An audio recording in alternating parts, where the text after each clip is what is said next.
बच्चे last time हमने इस चैप्टर का इंट्रोडक्शन कर लिया था पूरा। इंट्रोडक्शन के अंदर हमने मैग्नेट्स के बारे में स्पेसिफिकली बहुत डिटेल में डिस्कस किया था, विजुअलाइज किया था मैग्नेट्स को, उसकी मैग्नेटिक फील्ड को और किस तरीके से वो बिहेव कर रहे थे, है ना। अब इसके बाद जो हमारा चैप्टर का नाम है magnetic effect of electric current, अब यहां से आज अपना चैप्टर शुरू करते हैं। लास्ट टाइम हमने चैप्टर का सिर्फ क्या किया था, इंट्रोडक्शन किया था। मैग्नेट्स को डिस्कस करते हुए हमने magnetic field, like pole attract repel each other, unlike poles attract each other, ये सब बातें कर ली थी। एक मैग्नेट को तोड़ेंगे नॉर्थ पोल साउथ पोल में, वो डिसोसिएट होता जाएगा और हर बार दो पोल्स क्रिएट होंगे। इसके बाद अब हमारा आता है ये वाला पार्ट। अब यहां मैंने टॉपिक नहीं लिखा है, यहां मैंने क्या करा हुआ है, सिंपल एक कंडक्टर बनाया हुआ है। इस सर्किट को हर कोई समझ सकता है, इसमें क्या क्या लगा हुआ है। इस सर्किट के अंदर ये क्या लगी हुई है बच्चा, बैटरी। ये लगा हुआ है एमीटर। एमीटर का काम क्या होता है, करंट को नापना, ठीक है। एमीटर क्या होता है, it is a device which is used to measure current, है ना। और करंट की यूनिट क्या होती है, एम्पियर्स। तो एम्पियर्स में नापने वाली डिवाइस को क्या कहेंगे, एमीटर। एमीटर के बाद यहाँ पे क्या लगा हुआ है, रेजिस्टर। रेजिस्टर्स का हमें पता है रेजिस्टर क्या है, it has the property to resist the flow of electric current through it. तो कोई इलेक्ट्रिकल अप्लायंस है यहाँ पे, कोई बल्ब हो सकता है, फैन हो सकता है, कुछ भी इलेक्ट्रिकल अप्लायंस हो सकता है जो रेजिस्टर का काम करेगा। करंट की डायरेक्शन कहां होती है हमारे पास, पॉजिटिव से निकल के नेगेटिव की तरफ होती है। इलेक्ट्रॉन्स की डायरेक्शन कहां होती है, नेगेटिव से पॉजिटिव की तरफ, ये अपने को पता है। तो यहां पर अगर अब मैं यहां पर एक काम करते हैं, पहले तो इसकी डायरेक्शन बदलते हैं, ये लो, ठीक है। अब क्या हुआ, पॉजिटिव ऊपर है, नेगेटिव नीचे, पॉजिटिव से निकल के करंट नेगेटिव की तरफ आ रही है। यहां पे क्या लगाया मैंने, स्विच लगाया। और यहां पे इस पॉइंट पे, सर्टेन पॉइंट पे हमने क्या रखा हुआ है, कार्डबोर्ड रखा हुआ है। और उस कार्डबोर्ड के अंदर से अगर मैं इन जनरल समझाऊं तुम्हें सिंपल से तरीके से, ये जैसे हमारे पास पेपर है, ये हमारे पास क्या था बच्चा, कोई कंडक्टर जिसके अंदर से करंट जा रही है। तो इस पेपर के अंदर से वो वायर निकल के नीचे से निकल रहा है, समझ में आई। जैसे इसके अंदर से मैंने ऐसे खड्डा किया और ऐसे करके वो वायर निकल के जा रहा है, समझ पा रहे हो। ये जो ये है, ये किसको रिप्रेजेंट कर रहा है।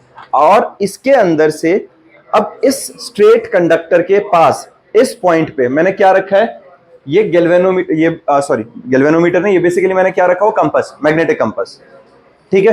तो मैग्नेटिक कंपास का काम क्या होता है, मैग्नेटिक कंपास का काम होता है किसी भी तरह की मैग्नेटिक फील्ड को डिटेक्ट करना। अब हमने क्या देखा, अगर इसके अंदर से इस तरीके से जैसे ही मैं स्विच ऑन करूंगा तो करंट का फ्लो स्टार्ट हो जाएगा। करंट का फ्लो जैसे ही स्टार्ट होएगा तो हमारा जो मैग्नेटिक कंपास है वो डिफ्लेक्शन शो कर देता है। बात समझ में आई है, हुआ क्या। तो यहां ये डिफ्लेक्शन रिप्रेजेंट क्या कर रही है, और इस जो हमारा कंपास है उसकी डिफ्लेक्शन इधर है। अगर मैं बैटरी के टर्मिनल स्विच करके करंट की डायरेक्शन बदल दूंगा, अभी जैसे करंट की डायरेक्शन ऐसे जा रही है, अगर ये टर्मिनल पॉजिटिव नेगेटिव स्विच कर दूं तो करंट की डायरेक्शन ऐसे आ जाएगी, तो हमारी डिफ्लेक्शन दूसरी साइड में आ जाएगी, ठीक है। तो हमारे पास यहां पर हमने किया क्या, अगर ये कंडक्टर के अंदर से करंट जा रही है तो देखो एक कहानी क्या है, हमने लास्ट टाइम डिस्कस किया था थोड़ा सा इसके बारे में कि करंट कैरिंग कंडक्टर हमेशा क्या पोजेस करेगा, मैग्नेटिक फील्ड। इसका पहला रूल क्या समझने की जरूरत है बच्चे हमें जहां पर कभी इलेक्ट्रिक चार्ज होगा वहां हमेशा मैग्नेटिज्म होगा ही होगा, अगर वो इलेक्ट्रिक चार्ज मोशन में है तो। कंडीशन समझ रहे हो, अगर कभी भी चार्ज मूव करेगा तो every moving charge possesses electric as well as magnetic property, done है। और जहां मैग्नेटिज्म होगा उसके पास आसपास अगर मैंने कंडक्टर रख दिया और मैग्नेटिक फील्ड में कभी कुछ चेंजेस आए या कंडक्टर मूव करे किसी नॉन यूनिफॉर्म मैग्नेटिक फील्ड में, तो उसके अंदर करंट पक्का आएगा, समझ रहे हो। ये वाइस वर्सा हो गया, अगर करंट में चेंजेस आएंगे, अगर चार्ज में कहीं चेंजेस आएंगे, चार्ज स्पीड चेंज करे, फ्लो करे, मतलब कांस्टेंट नहीं है, वो कॉन्टिन्यूअसली अपनी पोजीशन चेंज कर रहा है, तो हमेशा वहां पे क्या आएगा, मैग्नेटिक फील्ड भी आएगा ही आएगा। और अगर मैग्नेटिक फील्ड कॉन्टिन्यूअसली चेंज करेगा कंडक्टर के रिस्पेक्ट में, तो उस कंडक्टर के अंदर से करंट आएगा ही आएगा। इसका मतलब हुआ क्या, electric field and magnetic field go hand in hand. जहां इलेक्ट्रिक होगी वहां मैग्नेटिक फील्ड होगी, जहां मैग्नेटिक है वहां इलेक्ट्रिक फील्ड होगी। तो अगर हमारे पास कोई एक कंडक्टर है जिसके अंदर से करंट जा रहा है, अब इसको एक बार फिर से समझने की कोशिश करना, मैं क्या बोल रहा हूं। मान लो मेरे पास एक चार्ज पार्टिकल है, देखो मान लेते हैं कि ये मेरे पास क्या हाथ में बच्चा, एक स्मॉल चार्ज पार्टिकल है जो रेस्ट पे है। अगर ये चार्ज पार्टिकल है तो ये चार्ज पार्टिकल क्या कर रहा है, सिर्फ इलेक्ट्रिक फील्ड पोजेस कर रहा है अपने आसपास। पॉजिटिव चार्ज है, इलेक्ट्रिक फील्ड है, लेकिन अगर ये चार्ज पार्टिकल मूव करना शुरू करेगा, अगर ये चार्ज पार्टिकल मोशन में आ जाएगा, तो ये इलेक्ट्रिक के साथ साथ मैग्नेटिक फील्ड भी प्रोड्यूस करेगा। ये बात समझ रहे हो? Fast moving charge particle always possesses electric as well as magnetic field. अब जब हम किसी कनेक्शन की बात कर रहे हैं, किसी कंडक्टर की बात कर रहे हैं, तो कंडक्टर के अंदर से जब इलेक्ट्रॉन्स का फ्लो होता है, बहुत सारे इलेक्ट्रॉन्स मिलजुल के पूरी करंट बना रहे हैं, तो इतने सारे इलेक्ट्रॉन्स का अगर एक कॉन्टिन्यूअस फ्लो होगा किसी सर्किट में, तो वो मिला जुला के बहुत सारी मैग्नेटिक फील्ड पैदा करेंगे कि नहीं? तो इससे हम क्या समझ रहे हैं? whenever there is a flow of electrons or whenever there is a flow of current through a conductor, it always possesses magnetic field around it। समझ में आई है? तो यहां पे अगर ये कंडक्टर है जिसके अंदर से करंट जा रही है, तो जैसे ही मैं स्विच ऑन करता हूं, तो ये जो हमारे पास यहाँ पे हमने मैग्नेटिक कंपास रखा हुआ है, ये डिफ्लेक्शन फेस करेगा, ये डिफ्लेक्शन ऑब्जर्व करेंगे हम इसके अंदर। डिफ्लेक्शन का मतलब क्या हुआ? ये अट्रैक्ट होगा या रिपेल होगा, वो डिपेंड करेगा कि जो करंट है उसकी डायरेक्शन किधर को जा रही है। अब बात आती है कि डायरेक्शन कैसे जज करेंगे। देखो, जैसे इसको एक और चीज समझना, अगर करंट की सेम डायरेक्शन है, देखो यहां से करंट इधर से कहां जा रही है? इस साइड जा रही है ना? करंट इस जगह से इस साइड जा रही है, और ये हमने गैल्वेनो, ये बेसिकली मैग्नेटिक कंपास कहां रखा हुआ है? नीचे की साइड। तो ये इन the direction of current deflect हो रहा है। अगर करंट उधर थी तो इसकी डिफ्लेक्शन भी इधर है, करंट उधर है तो इसकी डिफ्लेक्शन उधर है। बात समझ में आई है? क्लियर है बच्चे? तो करंट की डायरेक्शन के साथ उस कंपास की डिफ्लेक्शन चेंज होती रहेगी। अब है, हम निकालेंगे कैसे उसे कि करंट की डायरेक्शन क्या होती है? तो करंट की डायरेक्शन निकलती है बच्चे राइट हैंड थंब रूल से। राइट हैंड थंब रूल क्या होता है? देखो, राइट हैंड थंब रूल बहुत ज्यादा इंपॉर्टेंट और आसान बहुत है। अगर इसको समझें तो हमारे पास बहुत सीधा सा रूल है। मान लो मेरे पास क्या बच्चे? कंडक्टर है। ये जो पेन है ये क्या है? कंडक्टर। कंडक्टर और ये जो पॉइंट है जिस साइड पे निब है इसकी, ये रिप्रेजेंट कर रहा है डायरेक्शन ऑफ करंट। तो करंट कहां से जा रही है? नीचे से होती हुई ऊपर की तरफ करंट निकल गई। तो इसे कैसे करना है? इसे राइट हैंड में पकड़ लो। पकड़ा? Thumb should represents the direction of current. Thumb किसको रिप्रेजेंट करेगी? Direction of current. तो जो कर्लिंग फिंगर्स हैं ये किसको रिप्रेजेंट करेंगे? Direction of magnetic field. बात समझ में आई है?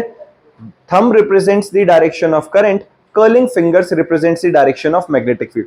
मतलब मैग्नेटिक फील्ड कैसे घूम रही है? ऐसे। ठीक है? मैं अगर इसको अब तुम्हारी तरफ पॉइंट कर दूं, मैंने क्या किया? मैंने इसे तुम्हारी तरफ पॉइंट किया, तो करंट कहां जा रही है? मेरी तरफ से तुम्हारी तरफ। और अब अगर मैं डायरेक्शन ऑफ करंट बात कर रहा हूं तो इधर है। मैग्नेटिक फील्ड कैसे आ रही है? ऐसे। मैग्नेटिक फील्ड ऐसे आने का मतलब मैग्नेटिक फील्ड कॉन्टिन्यूअसली इसके आसपास ऐसे घूम रही है। घूम रही है कि नहीं? अब एक बात देखना, मैग्नेटिक फील्ड ऐसे घूम रही है। अगर ऐसे घूम रही है तो अब हम ये कैसे पता चलाएं कि ये नॉर्थ पोल है या साउथ पोल है? डायरेक्शन ऑफ मैग्नेटिक फील्ड निकालने का लॉजिक समझ में आया? अगर करंट ऐसे जा रही थी तो कर्लिंग फिंगर्स इस साइड है, अगर करंट नीचे जा रही है तो कर्लिंग फिंगर्स इस साइड है। With the change in direction of current there is change in direction of magnetic field. ये पता चल रहा है सबको, है ना? जैसे जैसे करंट की डायरेक्शन बदल रही है वैसे वैसे मेरी कर्लिंग फिंगर्स की भी तो डायरेक्शन चेंज हो रही है। तो with the change in direction of current there is change in direction of magnetic field. अब imagine we are holding a current. ये समझ में आ गया बच्चा जो मैंने अभी बताया? ये उसी को बता रखा है यहाँ पे कि हमारे पास, अगर हम इमेजिन कर लेते हैं, we are holding a current carrying conductor in our right hand such that thumb points towards the direction of current, the fingers will wrap around the conductor in the direction of field lines of magnetic field. This is known as right hand thumb rule. Clear बात है? अब जैसा मैंने कहा कि भाई ये कैसे पता चलेगा कि फिर वो नॉर्थ पोल है या साउथ पोल, तो उसका बहुत सीधा सा एग्जांपल क्या है? ये, अगर करंट क्लॉकवाइज घूम रही है तो वो क्या बनेगा? South pole. कैसे याद रखो? क्लॉकवाइज मतलब सीधा घूम रही है, सीधा घूमेगी तो साउथ पोल, उल्टा घूमेगी तो नॉर्थ पोल। एंटी क्लॉकवाइज घूमेगी तो नॉर्थ पोल, क्लॉकवाइज घूमेगी तो साउथ पोल। बात समझ में आ रही है? फिर से समझ सुनो। जैसे कि ये हमारे पास क्या था? कंडक्टर। ये कहां है? तुम्हारी तरफ। तुम्हारी तरफ है तो यहां से मेरी कर्लिंग फिंगर्स ऐसे घूम रही है, मतलब इसको ऐसे। अब ये कहां घूम रहा है? तुम्हारे हिसाब से ये कैसे घूम रहा है? Anti clockwise. मेरे हिसाब से ये कैसे घूम रहा है? क्लॉकवाइज। तो अगर मैं इस कंडक्टर को देखूंगा तो मेरी रेफरेंस में ये क्लॉकवाइज है, तो मेरी तरफ वाला जो फेस है वो क्या बन रहा है? मेरी तरफ साउथ पोल बनेगा, क्योंकि मैं क्लॉकवाइज ऑब्जर्व कर रहा हूं। तुम्हारी तरफ से यही घूमता हुआ तुम्हें एंटी क्लॉकवाइज दिख रहा होगा, तो तुम्हारी तरफ क्या बनेगा, वो north pole. Simple current carrying conductor है, उसके अंदर से करंट की डायरेक्शन चेंज नहीं हो रही है, मैग्नेटिक फील्ड लाइन सिंपल घूम रही है, उसके बाद भी तुम्हें दिख रहा है कि ये दो पोल्स क्रिएट कर रहा है, दिख रहा है, तुम रेफरेंस पॉइंट बदलते ही नॉर्थ से साउथ पोल पे पहुंच जाते हो, हुआ कि नहीं। अगर तुम इसी कंडक्टर के इस साइड में जाके देखूंगा तो मुझे क्या दिखेगा, तुम्हारी तरफ से देखूंगा तो मुझे नॉर्थ दिखेगा, और बैक साइड पे आके देखूंगा तो मुझे साउथ पोल दिखेगा। याद रखने का तरीका समझ में आया। सीधी करंट घूमेगी, अगर सीधी मैग्नेटिक फील्ड लाइंस होंगी तो हमारे पास क्या होगा, वो साउथ पोल को रिप्रेजेंट करेगा, और एंटी क्लॉकवाइज डायरेक्शन में मैग्नेटिक फील्ड लाइंस होंगी तो वो नॉर्थ पोल को रिप्रेजेंट करेगा। किसी बच्चे को इसमें परेशानी? हाँ जी, हारना समझ में नहीं आया? पक्का क्लियर है बच्चा ये सबको? हमारे पास करंट कैरिंग कंडक्टर के अराउंड मैग्नेटिक फील्ड बन रही है, तो वो मैग्नेटिक फील्ड की डायरेक्शन हमारी कर्लिंग फिंगर्स दे रही है। अब जो कर्लिंग फिंगर्स की डायरेक्शन अगर तुम्हारे रेफरेंस पॉइंट से कर्लिंग फिंगर्स की डायरेक्शन अगर क्लॉकवाइज है तो वो साउथ पोल को रिप्रेजेंट करेगा, कर्लिंग फिंगर्स की डायरेक्शन अगर नॉर्थ मतलब एंटी क्लॉकवाइज है तो वो नॉर्थ पोल को रिप्रेजेंट करेगा। क्लियर बात है बच्चा ये? तो ये हमारे पास साउथ और नॉर्थ का एग्जांपल है। अब इसमें एक और चीज देखो, मान लो हमारे पास यहां एक लूप है, लूप का मतलब समझ रहे हो, करंट आई एक गोल वायर में से घूमी और वापस चली गई, ऐसा कुछ है। तो यहां से जाते हुए एक चीज समझना, करंट जब यहां से निकली तो इधर से करंट की डायरेक्शन क्या है, उस साइड में, और यहां से जाकर करंट अब जा रही है उस साइड में। करंट कहां जा रही है, सर्कुलर लूप के टेंजेंशियल डायरेक्शन में जा रही है कि नहीं? नहीं? समझो एक बार, मैं इसको डायग्राम को बना के दिखाता हूं। यहां पे मान लो बच्चा, देखो यहां से करंट गई और ये एक लूप है गोल सा, ठीक है। करंट यहां से गई, यहां से गई, इस पॉइंट पे, सिर्फ ऊपर वाले पॉइंट पे ध्यान देना, इस वाले पॉइंट पे करंट की डायरेक्शन इधर को है कि नहीं, इस कंडक्टर वाले के हिस्से के हिसाब से देखोगे तो है कि नहीं। और यही करंट घूम के क्लोज लूप होने की वजह से इधर को निकलेगी, एक सर्टेन डायरेक्शन में जाकर पूरी घूम के वापस आएगी, तभी क्लोज सर्किट बन रहा होता है। तो नीचे की साइड करंट की डायरेक्शन इस साइड हुई कि नहीं, इस पार्ट की वजह से? किसी बच्चे को इसमें दिक्कत है ना? अब यहां पर सेम कंडक्टर है लेकिन करंट की डायरेक्शन अलग अलग आ रही है, तो जब करंट इधर को है तो मैग्नेटिक फील्ड लाइंस कैसे हैं, ऐसे घूम रही हैं इसके आसपास, और जो जब करंट इधर है तो मैग्नेटिक फील्ड लाइंस अंदर को उंगलियां जा रही हैं मेरी। समझ रहे हो, इमेजिन कर पा रहे हो मेरे साथ साथ में? अगर ऐसे कर रहा हूं तो मैग्नेटिक फील्ड कहां आ रही है, तुम्हारी तरफ ऐसे करके घूम रही है, और जब मैं इधर कर रहा हूं तो इनसाइड दी बोर्ड जा रही है। समझ रहे हो कि नहीं? तो यहां पर इस जगह पे मैग्नेटिक फील्ड अलग आएगी और यहां पे मैग्नेटिक फील्ड की डायरेक्शन अलग आएगी। समझ में आया ये? तो दोनों के ऊपर, जैसे इसके अंदर हम क्या देख पा रहे हैं कि इसके अंदर हमारे पास जो मैग्नेटिक फील्ड है वो इस तरीके से अगर घूम रही है, तो नीचे वाले में देखोगे तो magnetic field line opposite direction में घूम रही है, वो जस्ट बिकॉज करंट की डायरेक्शन ऑपोजिट हो गई है। समझ में आया? ये एग्जैक्टली इसी तरीके से था कि अगर करंट ऊपर की साइड जा रही है तो मैग्नेटिक फील्ड इधर है, करंट नीचे की साइड आई तो मैग्नेटिक फील्ड इधर है। इतनी बात है, और तो कुछ नहीं है, बस उसको लूप बना दिया अब हमने। ठीक बात है, पता चला? तो अब हमारे पास आता है सोलेनॉइड। अब सोलेनॉइड क्या होता है, ये वाला पार्ट समझ में आ गया बच्चे सबको? राइट हैंड थंब रूल समझ में आ गया, साउथ पोल और नॉर्थ पोल कैसे पता चलेगा वो पता चल गया है सबको। अब हमारे पास आता है बच्चे सोलेनॉइड। तो सोलेनॉइड क्या होता है? देखो सोलेनॉइड कुछ और नहीं है, अगर मेरे पास मान लो कोई कंडक्टर है, मान लो हमारे पास कोई कंडक्टर है, ऐसे ही लगा लो, ठीक है। ये हमारे पास क्या बच्चे, ये वायर है, और इस वायर को हमने बहुत सारे टर्न्स दे दिए, दिख रहा है इंसुलेटेड है, इसके अंदर यहाँ पे क्या, ये तार थोड़ा सा छिला हुआ है। अब मैंने क्या किया, मैं इसको ऐसे लपेटना शुरू कर देता हूँ, और लपेटते लपेटते काम करते हैं, मान लो ये अपना एक बॉक्स है, मैं इसके ऊपर ऐसे लपेटना शुरू कर देता हूँ इसे, तो ये जो मैं बना रहा हूं ये क्या बन रहा है, सोलेनॉइड। डन है? ये क्या बनता जा रहा है, सोलेनॉइड। जब मैं किसी नॉन कंडक्टिंग सब्सटेंस के ऊपर, या ये लगा लो मैं सोलेनॉइड बनाने के लिए अभी मैं क्या करूंगा, इसको यहां से हटा देता हूं इसके ऊपर से, ठीक है। जैसे मैंने क्या किया, हाँ ये देखो मैंने क्या किया, इसे इसके ऊपर से हटा दिया ऐसे करके, ऐसा, अब ये जो गोल बनता जाएगा, मैंने तो बहुत थोड़े में बना के हटा दिया, अगर मैं इसको लंबा बनाता जाता तो ये क्या बनता, ये इस टाइप से बन जाता कुछ। ये क्या है हमारे पास, बहुत पतला सा वायर जो होता है, कॉपर वाइंडिंग वायर जो होते हैं, और ये इंसुलेटेड है। ऐसा नहीं है कि इसकी इंसुलेशन उतारी हुई है, जब मैं अभी बना के दिखा रहा हूं तो इसकी इंसुलेशन नहीं उतार रहा हूं मैं। ये इंसुलेटेड कॉपर वायर को अगर हमने बहुत ज्यादा बार किसी इंसुलेटर के ऊपर, दिख रहा है प्लास्टिक के ऊपर लपेटा हुआ है, अगर ये प्लास्टिक ना भी होती और वायर अपने शेप में रह पाता, क्योंकि ये वाला हमारे जैसे शेप में नहीं है, कई बार जैसे स्प्रिंग शेप्ड होता है, अगर उस शेप में रह पाता तो वो क्या बनता हमारा, सॉलिनॉइड। अब इस सॉलिनॉइड का कंसेप्ट क्या है, ये बहुत ज्यादा एक इंपॉर्टेंट डिवाइस बन गई है इतने से काम से। किया कुछ नहीं, क्या किया, सिंपल तार को गोल कर दिया, उसमें क्या फर्क पड़ा, उससे ये फर्क पड़ा, अगर जब हम एक लूप बना रहे थे, जब हम एक लूप बना रहे थे तो किसी एक एंड पे मैग्नेटिक फील्ड आ रही थी। अब ऐसे ऐसे 200 400 1000 लूप बना दिए तो वो सारी मैग्नेटिक फील्ड एक सर्टेन डायरेक्शन में अलाइन होगी कि नहीं, और जब इतनी सारी मैग्नेटिक फील्ड एक डायरेक्शन में अलाइन हो जाएगी तो वो तो बहुत स्ट्रॉन्ग मैग्नेट की तरह बिहेव करना शुरू कर देगा। ये बात समझ में आ रही है। अगर एक, अब इसका एक और तरीका समझना, मैंने क्या बोला था, अगर करंट की डायरेक्शन थंब रिप्रेजेंट कर रहा है तो कर्लिंग फिंगर क्या रिप्रेजेंट कर रहे थे, डायरेक्शन ऑफ मैग्नेटिक फील्ड। अब एक और उल्टा तरीका समझा रहा हूं, इसका उल्टा नहीं कहेंगे, बेसिकली इसका कन्वर्ट, उल्टा केस है सिर्फ, मतलब कन्वर्स केस कह लो इसे। उसमें क्या है, अब हमारे पास इस कॉइल में से करंट जाएगी बच्चा, ये जैसे हमारे पास ये है, ये कॉइल क्यों बोल रहा हूं, कॉइल और सोलेनॉइड में कुछ फर्क नहीं है। कॉइल वो होती है जिसके अंदर नंबर ऑफ टर्न्स कम है, रेडियस बड़ा है और इसकी लेंथ कम है।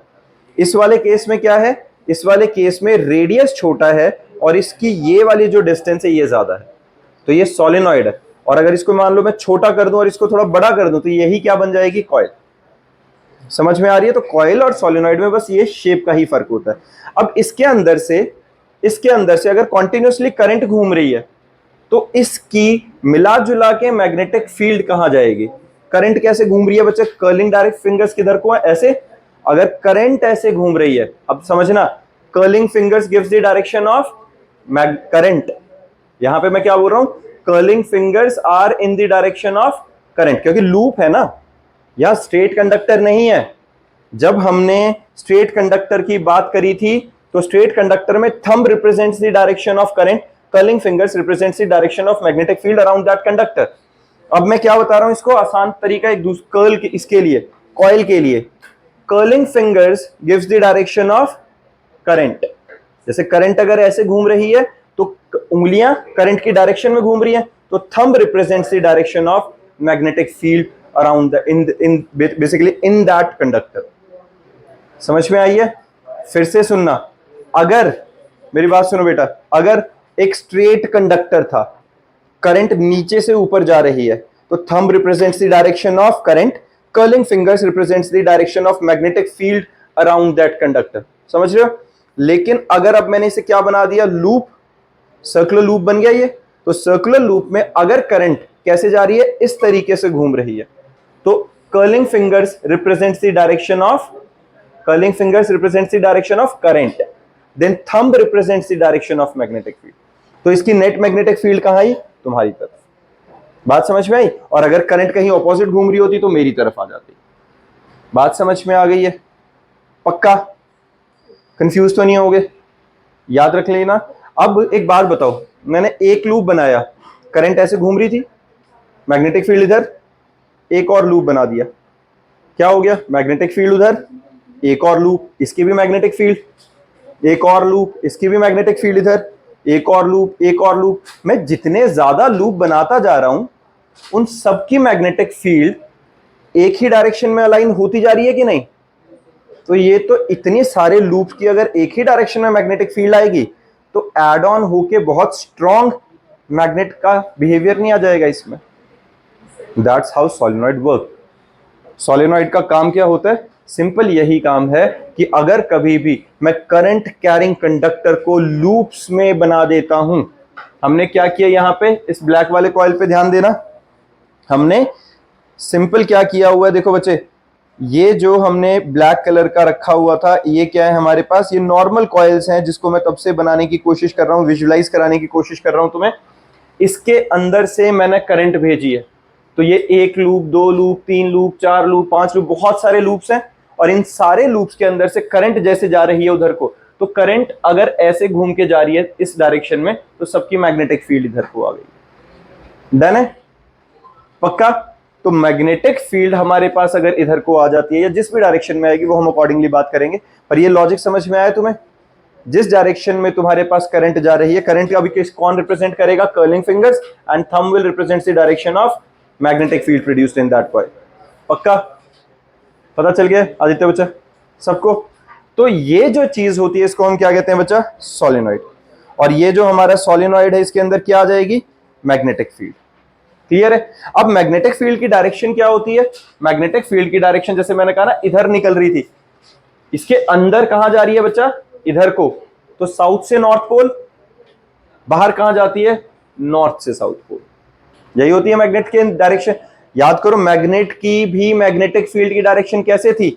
नॉर्थ से साउथ, और मैग्नेट के अंदर साउथ से नॉर्थ। ऐसे ही किया था हमने लास्ट टाइम जब डिस्कस किया था direction of magnetic field in magnet. हमने क्या डिस्कस किया था कि हमारे पास नॉर्थ से ओरिजिनेट होती हैं और साउथ की तरफ जाती हैं, और मैग्नेट के अंदर साउथ टू नॉर्थ जाती हैं। याद आया बच्चा? ये क्लियर है? हाँ जी, याद है? समझ नहीं आ रहा? आ रहा है बच्चे? पता चल रहा है सबको ये कि अंदर यहाँ पे हमारे पास मैग्नेटिक फील्ड कैसे जाती है? साउथ टू नॉर्थ, और बाहर कैसे जाती है? North to south. किसी को दिक्कत? पक्का? तो ये जो अरेंजमेंट होती है इसको हम क्या कहते हैं बेटा? सोलेनॉइड। अब इसी सोलेनॉइड को मुझे अगर और ज्यादा स्ट्रॉन्ग मैग्नेट बनाना है, मुझे क्या करना है? ये सोलेनॉइड है, इस सोलेनॉइड के अंदर क्या है? ये हमारे पास प्लास्टिक है।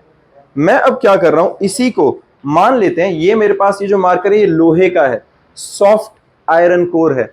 मैं अब क्या करता हूं, सिर्फ इसको इसके अंदर डाल देता हूं, तो इस सोलेनॉइड की मैग्नेटिक स्ट्रेंथ इससे बढ़ जाएगी। अगर मैं किसी मेटल के अराउंड, स्पेसिफिकली बात करें तो किसी आयरन के around, soft iron core metal, iron के अराउंड अगर मैं ऐसे लपेट दूंगा, तो जितने ज्यादा नंबर ऑफ टर्न्स होते जाएंगे उतनी ज्यादा स्ट्रॉन्ग मैग्नेटिक फील्ड आती जाएगी। जितनी ज्यादा मैं इसके अंदर से करंट फ्लो कराऊंगा उतनी ज्यादा मैग्नेटिक फील्ड स्ट्रॉन्ग होएगी। तो ये जो बन गया, अब इसे हम क्या कहेंगे? इलेक्ट्रोमैग्नेट। सोलिनॉइड और इलेक्ट्रोमैग्नेट में सिर्फ यही फर्क है कि सोलिनॉइड बीच में से हॉलो था या इंसुलेटिंग मटेरियल के ऊपर था, हॉलो के अंदर से। अगर मैं इसके अंदर कोई सॉलिड आयरन कोर मेटल डाल देता हूं, या आयरन नॉर्मल, तुम्हें एक सिंपल सा प्रैक्टिकल बता रहा हूं, करके देखना चाहते हो, बहुत आसान है। एक लोहे की कील लेना, उसके ऊपर पतले से वायर्स, जो तुम्हारे पास इंसुलेटेड कॉपर वायर अगर मिल जाएंगे, कॉपर वाइंडिंग वायर होते हैं, आराम से मिल जाएगा ये, इसको लपेट लेना, कम से कम 200 टर्न्स दे देना। और नॉर्मल जो 9 वोल्ट की बैटरी आती है छोटी, पता है ना सबको, ये वाली, इस बैटरी के दोनों एंड से उसको कनेक्ट कर देना कंडक्टर को, हल्का सा इंसुलेशन उतारना और कंडक्टर को कनेक्ट कर लेना। मेरी बात समझ रहे हो मैं क्या बोल रहा हूं? एक क्या लेनी है? एक कील लेनी है, ठीक है, एक कील लेनी है, और इसके ऊपर हमने क्या करना है? हमने इंसुलेटेड कॉपर वायर को बस लपेट देना है, ऐसे लपेट दिया, और इसको यहां पे हमारे पास जो ये बड़ी सी मैं बैटरी दिखा रहा था 9 वोल्ट की, ठीक है, इसका एक एंड इधर और एक एंड इधर इस पे जोड़ देना। जैसे ही इसे कनेक्ट करोगे तो इसके पास लोहे के टुकड़े लाके देखना, ये उनको अट्रैक्ट कर लेगा, ये मैग्नेट की तरह बिहेव करना शुरू कर देगा, और जैसे ही तुम ये वायर हटा दोगे वो डीमैग्नेटाइज हो जाएगा। तो वो सिर्फ तब तक magnetic field, magnetic properties possess करेगा जब तक इसके अंदर से करंट का फ्लो हो रहा होगा। And this is electromagnet. समझ में आई ये बात? ये ना बहुत सारी जगह पे प्रैक्टिकल लाइफ में यूज होता है। सोच के देखें, मतलब प्रैक्टिकल लाइफ हमारे ऐसा नहीं है कि रोज हम खाने पीने में यूज कर रहे हैं, बट साइंस के हिसाब से अगर हम सोचें, नॉर्मल सा समझो कि अगर हम सेपरेशन ऑफ आयरन मटेरियल्स भी करना चाहते हैं, तुमने उनको देखा है, काफी बेचारे जो बच्चे होते हैं अनप्रिविलेज्ड, वो क्या कर रहे होते हैं? वो मैग्नेट को लेके बेचारे घूम रहे होते हैं यहाँ वहां, और लोहे के छोटे छोटे टुकड़े इकट्ठे करते होते हैं बेचने के लिए। अब अगर वो बहुत लार्ज स्केल पे करना है, वो क्या करते हैं? मैग्नेट को मिट्टी में घुमाते फिरते हैं, उसके आसपास लोहा चिपकता है, उसको इकट्ठा करते हैं और बेचते होते हैं कबाड़ी को, कि ताकि थोड़े बहुत पैसे मिले। अगर अब हमारे पास मान लो बहुत सारी मिट्टी है, बहुत सारा गंद कबाड़ है, और उसके अंदर लोहे के पीसेस हैं, और उनमें से हमें वो निकालना है। जो बच्चा इकट्ठा करा था उस मैग्नेट को आसपास से साफ कर लेगा, छोटा काम है। लेकिन अगर बहुत सारा कुछ है तो क्या करें, वहां पे बड़े मैग्नेट को लगा के फिर साफ करने की मेहनत से बचने का बेस्ट तरीका क्या है, हम इलेक्ट्रोमैग्नेट लगा देते हैं। मैंने स्विच ऑन किया, इलेक्ट्रोमैग्नेट के अंदर से करंट फ्लो करेगी तो वो मैग्नेटाइज होगा। हमने मिट्टी के अंदर जहां से भी हमें वो आयरन फिलिंग्स निकालनी है, आयरन पीसेस निकालने, उनको वो चिपका लेगा अपने साथ। और जहां छोड़ना है स्विच ऑफ कर दो, जैसे ही करंट हटी, डीमैग्नेटाइज हुआ, वो लोहे के टुकड़ों को साइड में गिरा देगा। समझ रहे हो? और कौन सा एग्जाम्पल होता है, जो बेल बजती है घर पे, कभी बजर वाली बेल होती है, अगर चाहोगे तो नेक्स्ट टाइम हम लेके आ जाएंगे, खोल के देख लेंगे उसे। जो बेल होती है उसके अंदर क्या लगा होता है, उसके अंदर भी इलेक्ट्रोमैग्नेट होता है। जब हम घंटी बजाते हैं तो करंट जाती है, उस करंट के अंदर बेसिकली हमारे पास डोर बेल्स में क्या होता है, एक छोटा सा आयरन का पीस होता है जो साउंड प्रोड्यूस कर रहा है, जैसे घंटी के लिए हम कहते हैं ना कैप लगी होती है, और यहाँ पे एक इस टाइप से हैमर होता है जो ठक ठक करके उसके ऊपर लगता है। अब यहां से जैसे ही करंट जाती है ना, तो इसके ऊपर से कॉइल लपेटी होती है इलेक्ट्रोमैग्नेट, और ये जाके उसके ऊपर टक्कर मारता होता है। कब टक्कर मारेगा, जब इसके अंदर से करंट जाके इसको मैग्नेटाइज किया जाएगा। अगर नॉर्मली करंट नहीं जा रही है तो अपना शांति से रखा हुआ है, जैसे ही कोई बाहर से डोरबेल का स्विच ऑन करता है, स्विच ऑन होते ही इसके अंदर से करंट गई और ये ठा जाके उसको टक्कर मारता है, और तब वो टन टन की आवाज या बजर का साउंड प्रोड्यूस होता है। तो इलेक्ट्रोमैग्नेट्स हमारे पास काफी सारे इलेक्ट्रिकल अप्लायंसेस के अंदर यूज होता है। ये बात समझ में आई है? इलेक्ट्रोमैग्नेट का कंसेप्ट समझ में आ गया बच्चे सबको? पक्का? अब इलेक्ट्रोमैग्नेट की, बच्चे थोड़ा शांत, अगर हम इलेक्ट्रोमैग्नेट की प्रॉपर्टीज की बात करें और हम इलेक्ट्रोमैग्नेट की मैग्नेटिक फील्ड की स्ट्रेंथ की बात करें, तो स्ट्रेंथ अगर मेरे को बढ़ानी है तो मैं कैसे बढ़ाऊं? पहला, जितने नंबर ऑफ टर्न्स ज्यादा होंगे, जितने नंबर ऑफ टर्न्स ज्यादा होंगे उतनी मैग्नेटिक फील्ड ज्यादा स्ट्रांग होगी। दूसरा, जितनी ज्यादा करंट फ्लो करेगी इसके अंदर से, जितनी ज्यादा करंट फ्लो करेगी इलेक्ट्रोमैग्नेट के अंदर से, उतनी मैग्नेटिक फील्ड स्ट्रेंथ ज्यादा आएगी। बात समझ में आई है? तो इलेक्ट्रोमैग्नेट है क्या बचा, वो समझ में आ गया सबको? पहला, सोलिनॉइड से इलेक्ट्रोमैग्नेट बनाने का तरीका समझ में आ गया। सोलिनॉइड के बीच में सॉफ्ट आयरन कोर इंट्रोड्यूस कर दिया तो इलेक्ट्रोमैग्नेट बन गया। उससे हुआ क्या, इसकी मैग्नेटिक स्ट्रेंथ बूस्ट कर गई, इंक्रीज कर गई। दूसरा तरीका हमारे पास जो इसकी मैग्नेटिक स्ट्रेंथ बढ़ाने का है वो क्या है, the magnitude of magnetic field increases with the increase in electric current. Done है?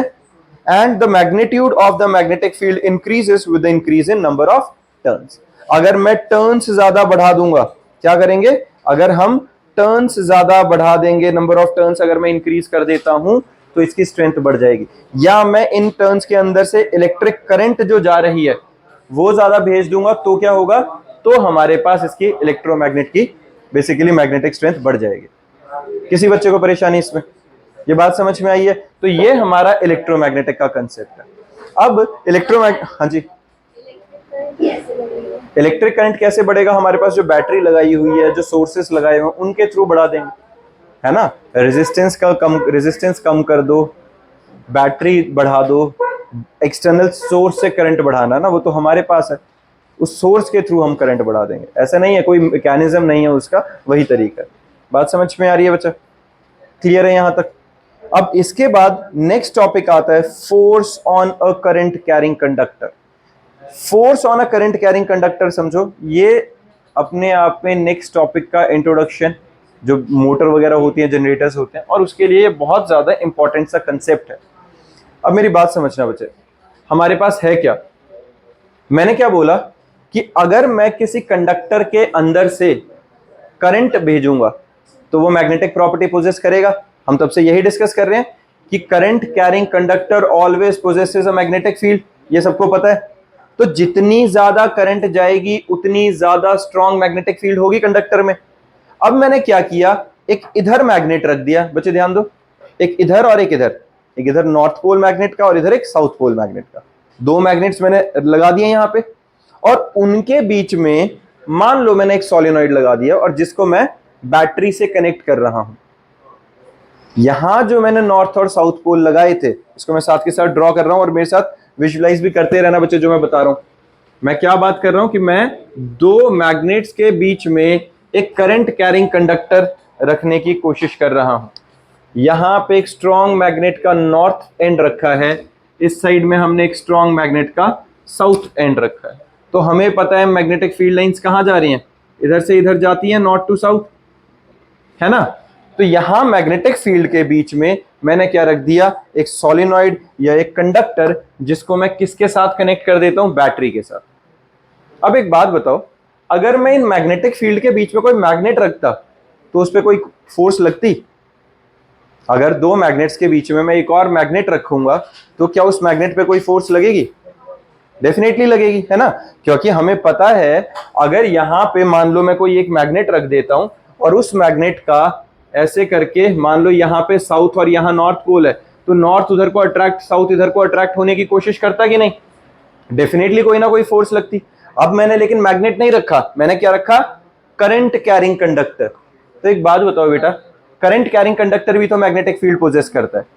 हम तब से यही बात कर रहे हैं, यही बात कर रहे हैं कि नहीं? एक जो करंट कैरिंग कंडक्टर है, किसी भी कंडक्टर के अंदर से अगर जो करंट जाएगी तो वो हमेशा मैग्नेटिक फील्ड पोजेस करेगा कि नहीं?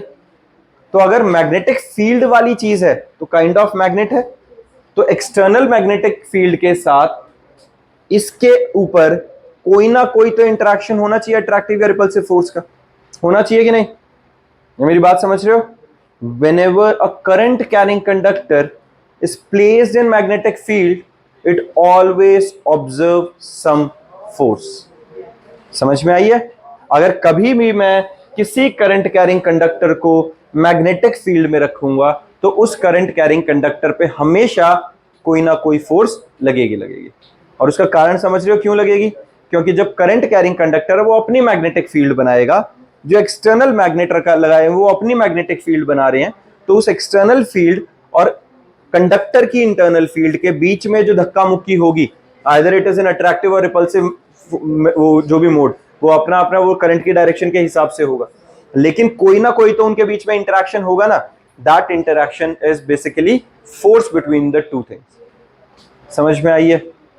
हर बच्चे को ये पता चल रहा है कि अगर मैं किसी करंट कैरिंग कंडक्टर को मैग्नेटिक फील्ड में रखूंगा तो उस पर फोर्स क्यों आएगी? पता चल गया रितिका बच्चा? पक्का? अर्थ बच्चा समझ में आया?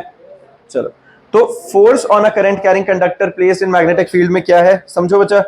Whenever a current carrying conductor is placed in a magnetic field, it experiences some force and the direction of exerted force will reversed if the direction of current is reversed.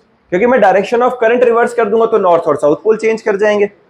समझ रहे हो? अगर इसके अंदर से करंट मान लो ऐसे ऐसे घूम रही है, ऐसे घूम रही है, तो इधर को जा रही है फील्ड लाइंस, अंदर से फील्ड लाइंस इधर जा रही है, मतलब इधर साउथ उधर नॉर्थ, है ना। और अगर मैंने अब इसकी करंट की डायरेक्शन पलट दी तो क्या हो जाएगा? उल्टा हो जाएगा, इधर साउथ इधर नॉर्थ हो जाएगा, बना कि नहीं?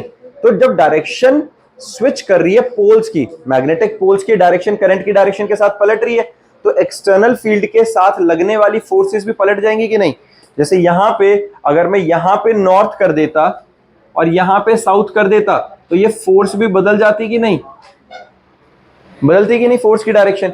तो with the change in direction of current, magnetic field changes and hence force on the current carrying conductor changes. ये समझ में आया?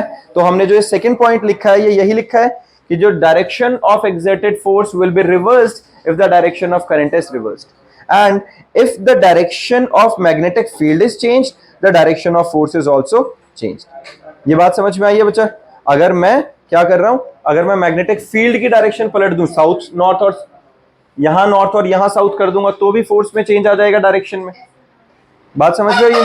सिंपल सी चीज है ये तीन है।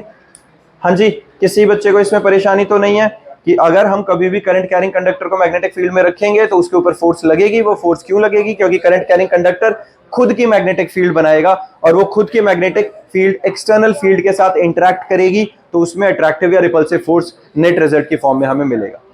बात समझ में आई है? हाँ जी, पक्का? नहीं पता चल रहा? ठीक है, ये समझ में आया बच्चे सबको? अब इसकी हमें पहले ये वाला पार्ट देखो बच्चे, ये एनसीईआरटी की बुक के अंदर डायग्राम दिया हुआ है और इसी को एक बारी समझाता हूं। ये हमारे पास किया क्या हुआ समझना। ये क्या है बेटा? एक मैग्नेट बनाया हुआ है। ये क्या है? एक मैग्नेट बनाया हुआ है। इस मैग्नेट के ऊपर नीचे की साइड यहां नॉर्थ पोल और ऊपर की साइड यहां नॉर्थ और साउथ पोल है। हॉर्सशू मैग्नेट कहते हैं इसे। एक साइड नॉर्थ पोल, एक साइड साउथ पोल। अब यहां पर ये तुम्हें दिख रहा है, यहां हमने इस कंडक्टर को एक बैटरी के पॉजिटिव एंड से कनेक्ट किया हुआ है, और इसी ये जो स्ट्रिप है ये बेसिकली कंडक्टिंग स्ट्रिप है, इसी के एक एंड को बैटरी के दूसरे एंड से कनेक्ट किया हुआ है। दैट मीन्स अगर मैं यहां से करंट भेजूंगा तो वो करंट इसके अंदर से होते हुए जाएगी कि नहीं? बात समझ में आ रही है? तो हमारे पास जो करंट की डायरेक्शन है कहां से कहां आ रही है? इधर को। करंट की डायरेक्शन इधर को जा रही है, यहां से जाके पॉजिटिव टू नेगेटिव करंट की डायरेक्शन गई कि नहीं? तो अगर करंट की डायरेक्शन इधर है, अब यहां देखो, अगर ये करंट की डायरेक्शन इधर है तो मैग्नेटिक फील्ड लाइंस ऐसे आएंगी, और इसके अंदर से प्रोड्यूस होने वाली मैग्नेटिक फील्ड इस एक्सटर्नल मैग्नेटिक फील्ड से इंटरेक्ट करके अट्रैक्टिव या रिपल्सिव फोर्स फील करेगी कि नहीं? और वो जो अट्रैक्टिव या रिपल्सिव फोर्स होती है उसी के बारे में हम तब से डिस्कस कर रहे हैं। अगर मैं इसकी डायरेक्शन चेंज कर दूंगा बैटरी के टर्मिनल स्विच करके, तो इसके पोल्स चेंज हो जाएंगे मैग्नेटिक फील्ड के, तो फोर्स की डायरेक्शन भी बदल जाएगी। समझ में आई है? पक्का? With the change in direction of current there will be change in direction of force. With the change in direction of field, अगर मैं साउथ नॉर्थ भी पलट दूं तो भी मैग्नेटिक फोर्स जो लगेगी इस पे बेसिकली उसकी डायरेक्शन बदल जाएगी। डन। अब हम बात कर रहे हैं डायरेक्शन की, सिर्फ ये लास्ट है अपना, ध्यान से समझना। Therefore exerted force depends on the direction of current and direction of magnetic field lines। and अब force की direction मिलेगी कैसे? direction of force, current and magnetic field can be related by Fleming left hand rule। किससे represent करेंगे बच्चा?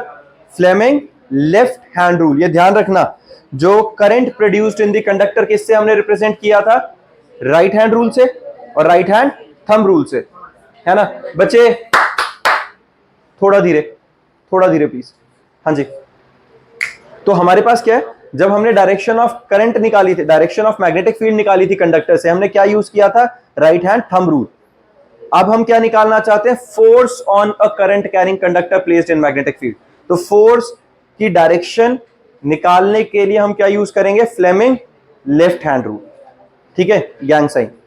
यो कैसे याद रखेंगे अब समझो। गैंग साइन क्यों है? गैंग साइन ऐसे ही होते हैं जो कर रहे होते हैं। अब इसमें है क्या समझो, ये फ्लेमिंग लेफ्ट हैंड रूल के अकॉर्डिंगली क्या है बच्चा? समझना जरा। FBI, अगर गैंग बनाओगे, अमेरिका में होते तो FBI आके पकड़ लेते, हमारे यहाँ CBI है। सर सुनो अब जरा, FBI क्या है बेटा? Thumb represents the direction of force, index finger represents the direction of magnetic field, and this middle finger represents the direction of current. F is force, B is magnetic field, this is current। समझ में आ रही है? FBI समझ में आ रहा है ये वाला? क्लियर है? अब FBI का लॉजिक क्या है समझना जरा इसे। अगर मेरे पास एक कंडक्टर है, पहले हम एक काम करते हैं, मैग्नेटिक फील्ड फाइनल कर लेते हैं। मान लेते हैं हमारे पास एक ये बॉटल है, ठीक है, और एक ये है हमारे पास। बच्चे एक मिनट आना, आ जाओ।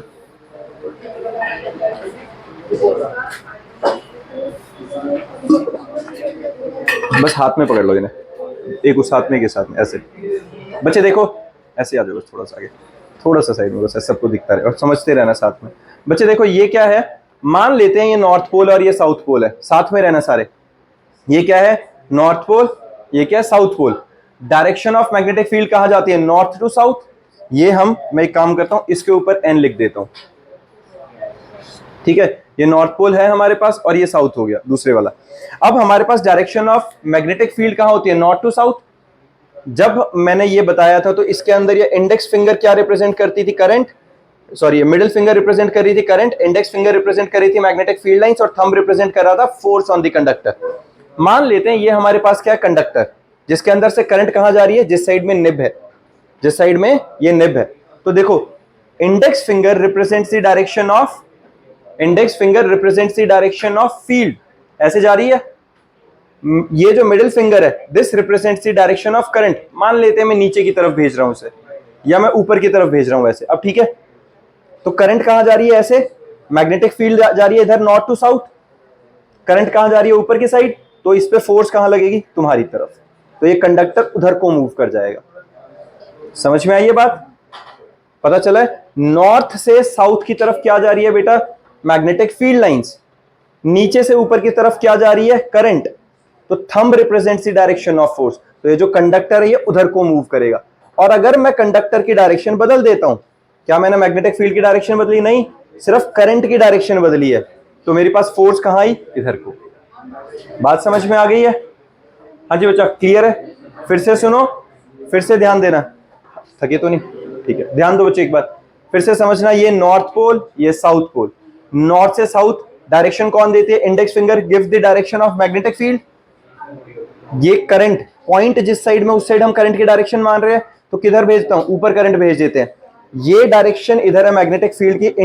Middle finger represents the direction of current, then thumb represents the direction of force. अगर मैं करंट की डायरेक्शन पलट देता हूं तो फोर्स की डायरेक्शन पलट गई। करंट नीचे से ऊपर जा रही थी तो तुम्हारी तरफ कंडक्टर मूव करेगा, करंट ऊपर से नीचे जाएगी तो मेरी तरफ मूव करेगा। और अगर मैं अब क्या कर रहा हूं, ध्यान से देखो, पकड़ो बच्चा, मैंने क्या कर दिया? फील्ड की डायरेक्शन बदल दी। तो फील्ड की डायरेक्शन बदलेंगे तो अब देखो, अब ऐसा हो गया, कंडक्टर ऊपर जाएगा। कंडक्टर, मेरी बात समझना, अगर मेरे पास ऐसा कर रहा हूं मैं, ये बात समझ रहे हो, ये क्या जा रही है? This represents the direction of field, this represents the direction of current, तो कंडक्टर अब मेरी तरफ आ रहा है। और अगर मैं पलट देता हूं, मतलब क्या है? फील्ड नहीं पलटनी, ऐसे फील्ड उधर जा रही है नॉर्थ से साउथ, करंट जा रही है नीचे की साइड, तो फोर्स कहां आएगी उसमें? तुम्हारी तरफ। समझ रहे हो ये वाली बात? एफबीआई का कंसेप्ट समझ में आ रहा है? थैंक यू बच्चा। हाँ जी, पता चला ये सबको? तो या मैं करंट की डायरेक्शन बदल दूं तो फोर्स की डायरेक्शन बदल जाएगी, या मैं मैग्नेटिक फील्ड की डायरेक्शन बदल दूं तो फोर्स की डायरेक्शन चेंज हो जाएगी। डन है? एफबीआई वाला कंसेप्ट समझ में आ गया? Force on the conductor placed in the magnetic field, and जिस कंडक्टर में से करंट जाएगी इस डायरेक्शन में, and all the three are mutually perpendicular to each other. ये ध्यान रखना, ऐसे टेढ़ी मेढ़ी से उंगलियां नहीं खोलनी है, तीनों एक दूसरे के साथ राइट एंगल पे, 90 डिग्री के एंगल पे। क्लियर है बच्चा? ये एक्स एक्सिस, वाई एक्सिस और जेड एक्सिस की तरह बिल्कुल। डन है? किसी को इसमें परेशानी? ठीक है बच्चा, यहां तक ये समझ में आ गया तुम्हें? ये हमारा आज का लास्ट टॉपिक था। इसके बाद हम नेक्स्ट क्लास में इलेक्ट्रिक मोटर डिस्कस करेंगे। बाय।